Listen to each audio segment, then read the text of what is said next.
this is your decision. I want you to make a good one. I want to close with a story. I'm going to try to close with a story.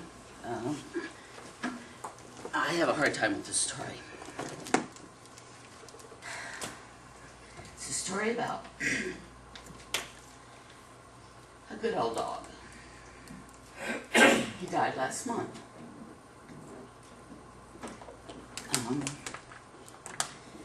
This dog was 13 years old. His master selected him as a pup and raised him. They were very close companions. They were growing old together. This dog's only mistake was living in Jasper County. Because what happened to this dog, he was out with his master on July 4th evening, fireworks by the lake. This good old dog got scared, took off, got out of his leash, got out of his collar, ran off. Poor scared dog. The owner looked and looked and looked for him. Finally decided, like most of us would have, once the fireworks are over, everything calms down, the dog will become less afraid, and he'll come on home, and no doubt I'll hear him scratching at the back door and wanting to come in. So he went on home. What the old man didn't know was that his dog got hit by a car, or a truck, a vehicle. Broke his legs. Some good Samaritan called 911 at 9:45 that evening and reported it, and was told that they couldn't do anything, that this was not considered an emergency by animal control. The 911 person suggested that if the lady knew the owner, that she contact him and let him know what had happened. Phone was disconnected. Then, the next morning, the lady called again. The dog was still alive. He'd been laying overnight. 12 hours with a broken leg. She wanted to know what could be done. So 911 called over to animal control, and Miss Bowen wasn't there that morning. Christy was. So Christy indicated that she needed to talk to Miss Bowen to find out, what she should do. Now Christy is the kennel tech. She has not been trained on field calls. Yet Kelly asked her to go and fetch this dog. Now, I'm not a trained person either. I would be hesitant to go pick up a dog that I didn't know, let alone one who had been hit by a vehicle and had been laying in the open for 12 hours with broken bones. But Christy did it. She brought the animal in and got him into a kennel. And Kelly said not to call anybody, that she would be in shortly to see. She came in.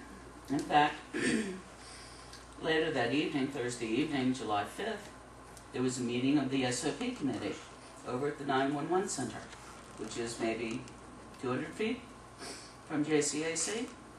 Kelly was there. I was there. A lot of people in this audience were there. Dr. Proctor was there. Kelly didn't bother to ask Dr. Proctor if she could come over and spend 5 minutes looking at this dog to see what could be done.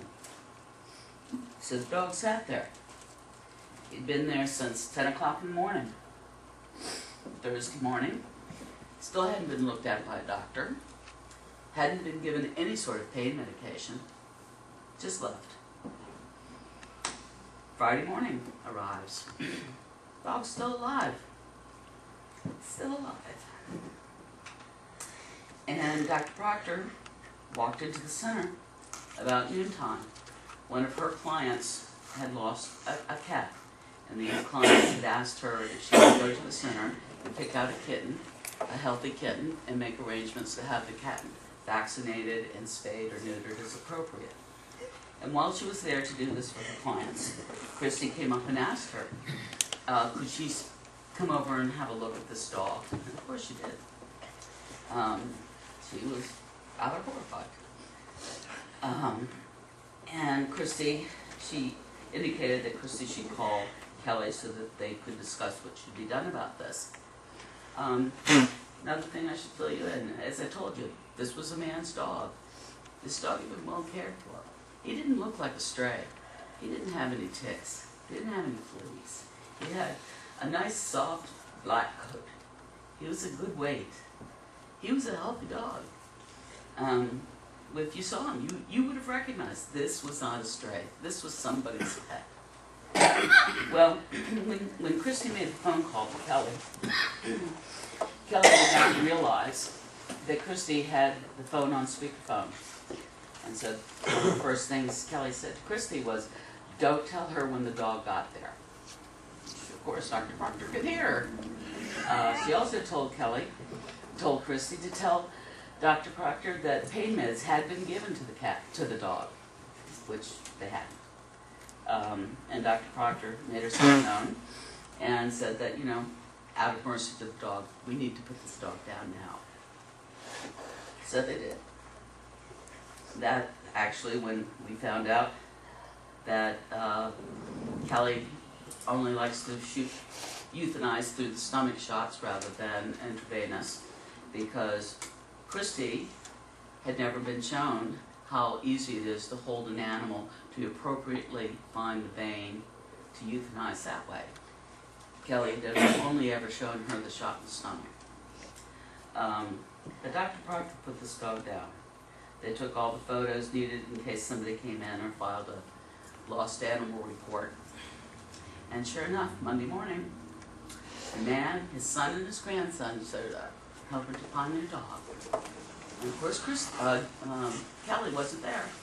So it fell on Christy and Dr. Proctor, who happened to be there to pick up that kitten, to tell this man, his son, and his grandson what had happened to this dog.